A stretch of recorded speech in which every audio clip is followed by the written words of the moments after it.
All right, so let's go over Kuku's kit here, guys. Again, she's someone that we got to play with some in 7.2, so we already kind of knew about her. I'm not going to talk anything with regards to story on her, so you guys don't have to worry about for this. But just kind of looking at the kit here.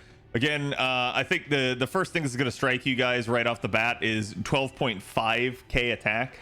That's really nice. That is definitely high. That's something we really like to see. That means she is going to be a hard hitter.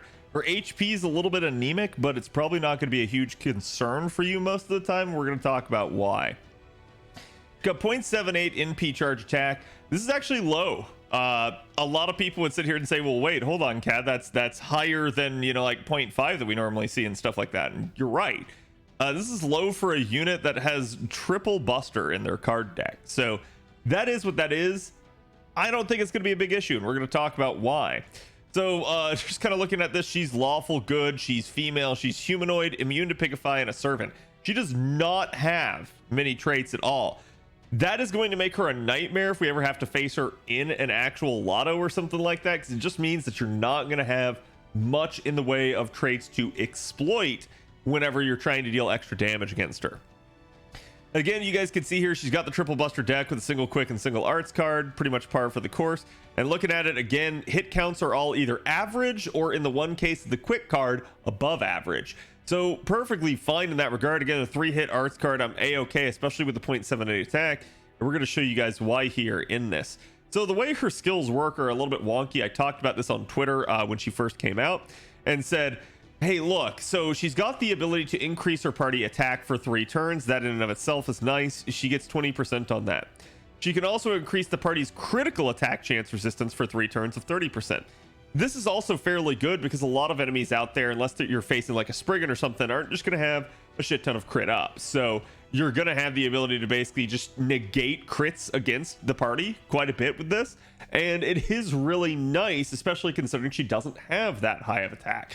Also considering that most of the stuff she'll be facing, she'll be neutral against. So that is another feather in her cap in that regard. Now, here's where her kit gets a little bit weird. She has the option, whenever she activates her skills, to be able to choose whether or not to activate them with spending stars or without.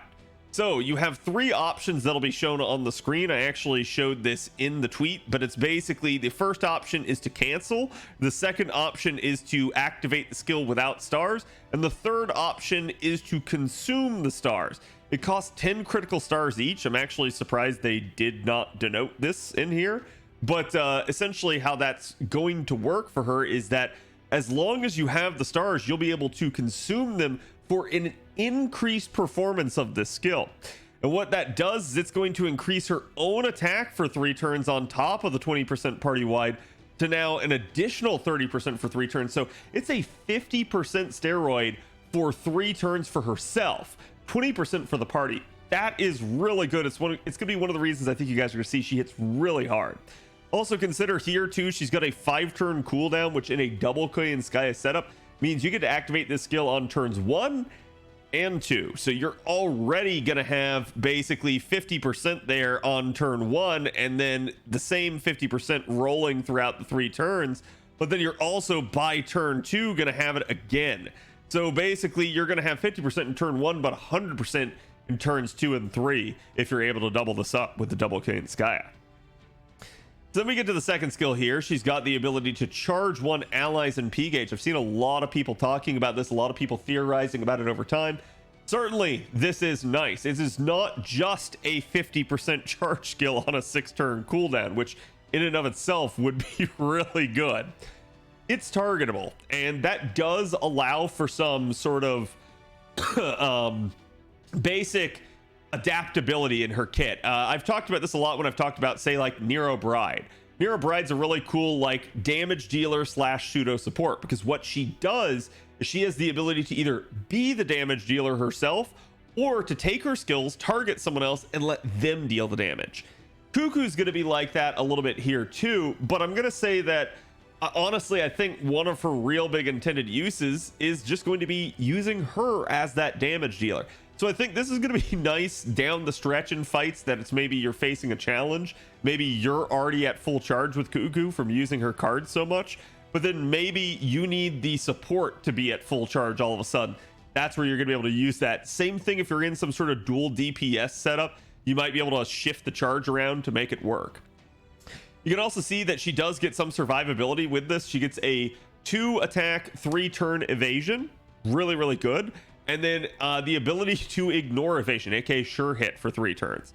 So she doesn't have invuln pierce here, but she does at least have that. And where I think this one is really, really nice is, again, the 2 attack evasion for 3 turns. Remember that really low HP value, that's just going to help her stay alive.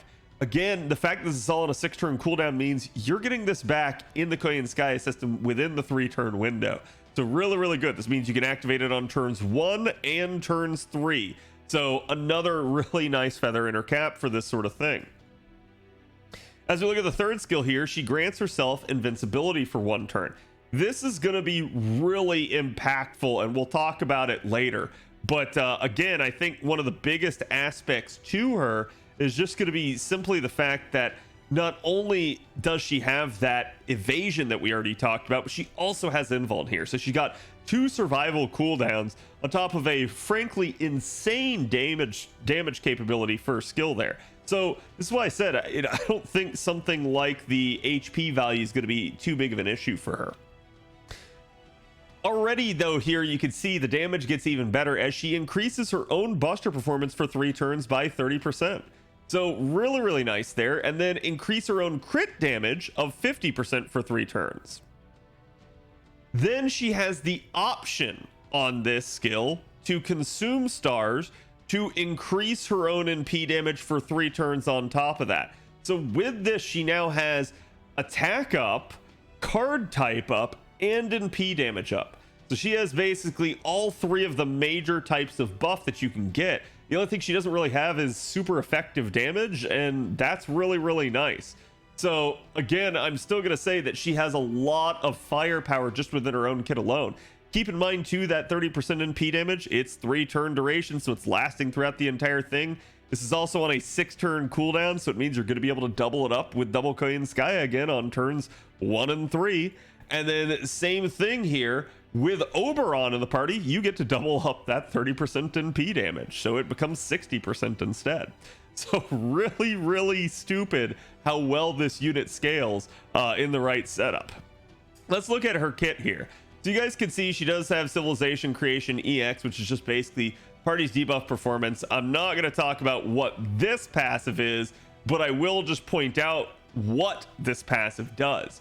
So remember that 1 turn of invuln that she had? This passive of hers changes that invincibility to solemn defense, to anti-purge defense, to basically invincibility, unpurgeable, or sorry, not unpurgeable, but unpenetratable invincibility. So really, really a nice skill. This is what Castoria has with her NP. Unlike Castoria's, which is a times-based buff, this one is just a solid turn. So unless you've got buff block that's going to prevent this from landing, unless you've got the ability to strip defensive buffs or something off of the unit, she's not going to be able to be hit. So that is really, really solid. This means that she not only has this, but she also has, again, the evasion. And keep in mind too, this will convert her own invincibility status, but it's any invincibility that gets put on her. This is not limited to her own. It's any invincibility that is placed on her gets converted into solemn defense. So really, really solid, really, really nice. And I think that's just crazy on its own. Now let's talk about the rest of this passive. She also gains 10 critical stars per turn, every turn. So right there, you got a fragment of 2030 MLB in your passive. Remember too, each of these skills, in order to expend the amount in order to improve them, cost 10 crit stars. You're getting 10 a turn, so right there, that's basically 1 every turn that you can do. And let's be honest, you're going to be using her in a buster setup, of which both Koyanskaya and Oberon, heck, maybe you're in a longevity type of fight, you've probably got Merlin in there. So they've all got stars somewhere in their kit that they're going to be able to use in order to help her out. But she probably won't need too much help, only maybe on turn 1. And I'll show you why here in a second as well. As if that weren't enough, they basically end up giving her a pseudo like Avenger passive by giving her NP gauge per turn of 3%. So I honestly don't think she needed this, but again, I think you're gonna see why. Her append skills, the first and the second, are normal. You can definitely try to use mana loading if you're in one of those like dual DPS setups like we talked about, but you don't have to be. You definitely don't have to prioritize this if you don't want. Her third skill is at least a semi-rare one, with it being anti-moon cancer. Whether or not you choose to go after this is up to you. I'm gonna say you don't have to, but maybe if you're trying to use her as a neutral unit, you definitely can. Again, that is not Foreigner's actual forte. Foreigner and what it does as a class is it is anti-pretender, and it is also anti-foreigner. It is anti itself. So moon cancer is part of another triangle, not part of its, but definitely an interesting thing to have right here.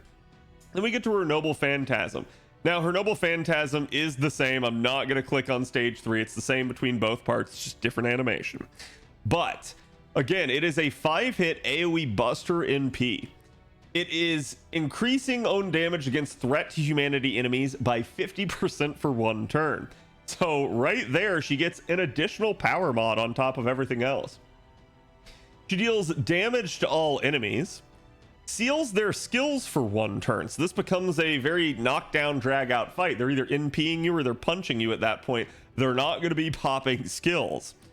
And then gains 30 crit stars. Remember that fact that I talked about, that every single one of the skills, if you want to improve it, are going to take crit stars? Well, when you're generating 30 a turn, you don't care anymore. You've got plenty. And remember, you've also got probably double Skya, maybe an Oberon in there too. So you've got stars abound. You're not going to have any sort of issue with this. You're just maybe going to have to manage them some in order to be able to make sure that you can pop both the skills to be improving them, as well as maybe card hard with her and like get crits and stuff to follow up if you maybe don't have a high NP level one, or maybe you're just up against something that's really got a beefy health bar. But then to top all of that off, she also is going to have the overcharge effect here of dealing super effective damage against enemies with the earth attribute. So remember how I said that she had the 3 major buff types and the only one that she lacked was super effective? Yeah, no, she has that too. She has literally everything. In fact, she also has power mod and crit damage, which are the other aspects that do combine additively with NP damage. So she basically has every type of buff in the game, and it's kind of hilarious. So she's not going to be able to start from 0, not unless you're trying to use her cards or anything like that, but she is a unit that as a 50% charger, she can start at least from 50%. And frankly, because of the whole aspect of being able to have like mana loading and stuff, yeah, you could technically start as low as 30% and you'd be perfectly fine. So if you wanted to be able to start her out with like a non-MLB of an event craft essence, yeah, that can work as long as you've got the mana loading. So I'm going to say this just right off the bat, looking at Kuku, she is pretty cuckoo. And I think the damage as well is going to really show you guys what I mean. So right here, you've got Kuku compared against the other AoE foreigners. And you guys can see her base right here is 21.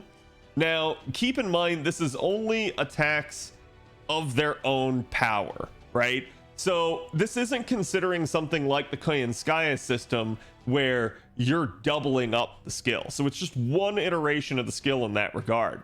But this also doesn't include any of the like power mod or super effective niches either. So as we look at this, again, you've got basically all of that stuff where, hey, now all of a sudden you've got the extra. So this was the base number, not including the enhanced version of her skills. So the base version, including the enhanced version of her skills, is actually 35. Again, if it's threat to humanity, it goes to 49. And these are all neutral numbers too. And then if it's earth attribute instead, it's 53. And then if it's threat to humanity and earth, it's 74. Now this doesn't show you guys how it's like in the actual Skya system. And the thing I'm going to point out, and what I've basically heard from talking with people today, is that her damage is good. It is essentially in the top 10 in the game in terms of its capability. And if she has both of her niches in play in a proper setup, in ideal settings, yeah, she can actually be your top damage dealer in the game. So It really is up to you. I'm not going to say you have to roll for her. I'm not going to say that, oh my god, you need to drop everything and absolutely go after her. I'm not going to say that other units are now dead because she exists or anything like that. That's never the case. A unit like this always is worthy of your attention, worthy of your consideration. But whether or not you roll for that unit is up to you. If you really like her, if you really find that you want her and you think her kit's going to be nice, go for her. Don't feel bad either if you don't. Don't feel like you have to and get pressured by other people into thinking you do. So please allow me to say that. The game is ultimately about you having fun. So roll the units you want to. I just will say Kuku is a very good unit, and I definitely can see her being used prolifically for both farming and challenge content into the future.